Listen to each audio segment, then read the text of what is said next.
Dia pikir, wah ini hebat nih. Aku kepingin juga dia ibadah seperti dia ini.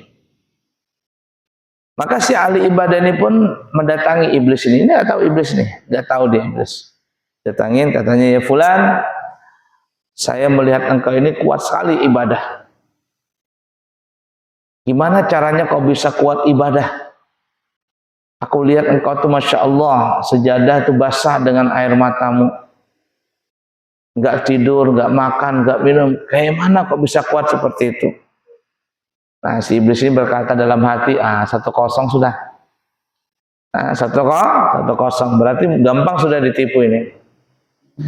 Jadi terus terang ya, iblis itu menggoda kita.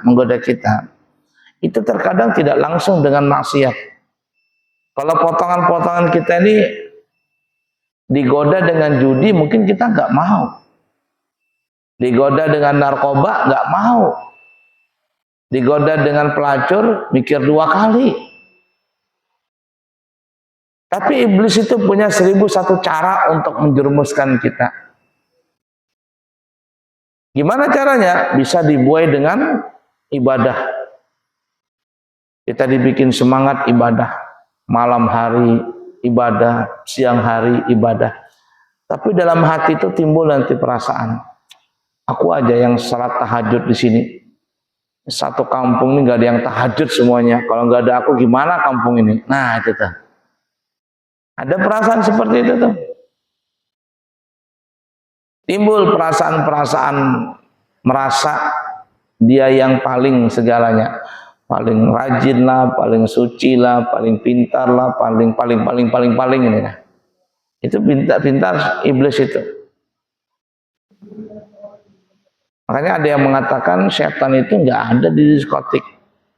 Diskotik itu nggak ada setan. Kenapa? Karena biar nggak digoda, tergoda. Memang. Setannya sudah jadi setan. Nggak perlu digoda.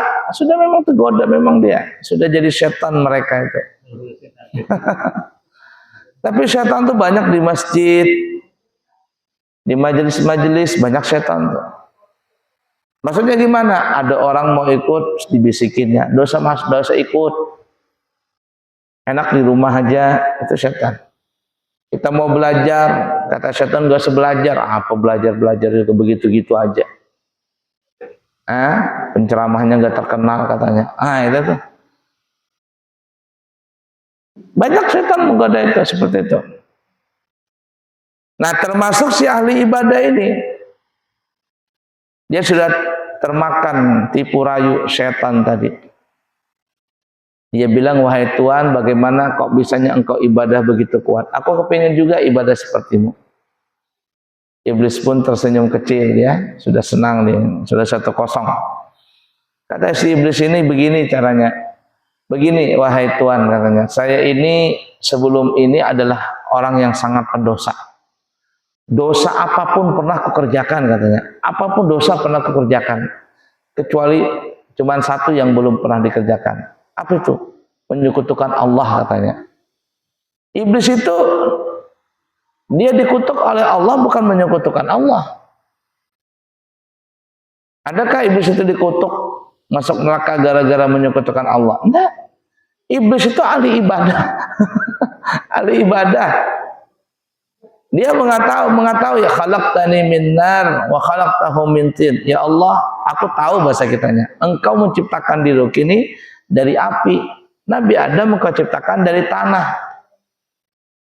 Tapi permasalahannya, ana khairu minhu. Aku ini merasa ya Allah, aku ini lebih mulia daripada Nabi Adam.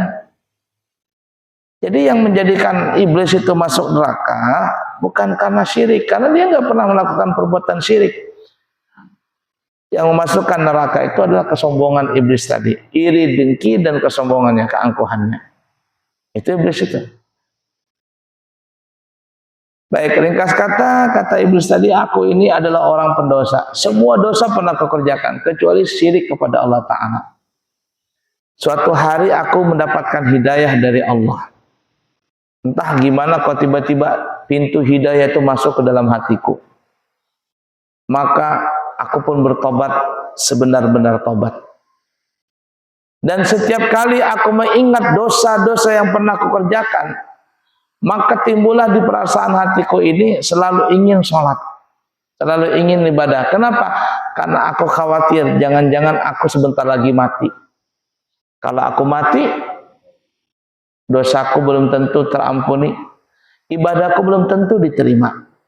Nah, oleh karena itulah ketika aku memikirkan dosa yang dulu-dulu dan aku khawatir mungkin sebentar lagi mati, maka aku rajin beribadah. Kemudian si ahli ibadah ini berkata, wahai Tuhan, ada cara enggak, ada tips enggak caranya supaya aku ini bisa beribadah, kuat beribadah? Kata iblis, begini aja, engkau cari tikus, tikus mati, bangkai tikus. Lalu bangkai tikus itu engkau kalungkan di lehermu. Dan jangan kau lepas-lepas bangkai tikus itu. Kalau ada timbul di dalam hatimu perasaan malas untuk beribadah, maka lihatlah tikus. Kalau aku malas beribadah, kemudian mati, bisa jadi matinya seperti tikus ini. Nah, ringkas kata, saran iblis itu pun diterima sama ahli ibadah. Dia cari tikus mati, dia gantungkan tikus itu di lehernya. Padahal mulai zaman dulu sampai akhir zaman, semua syariat para nabi dan rasul, bangkai tikus itu adalah najis. Kalau terbawa ke dalam sholat, maka sholatnya tidak sah.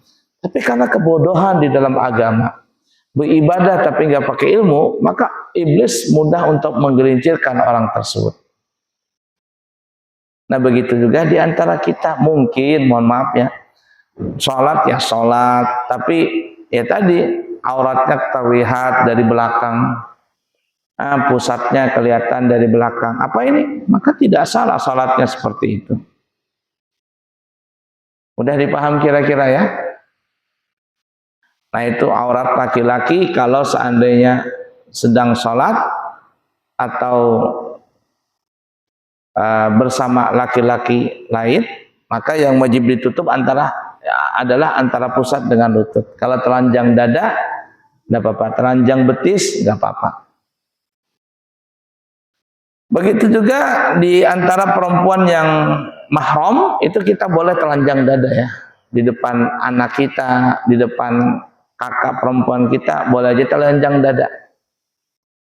Nah, tapi kalau di depan perempuan yang bukan mahram, maka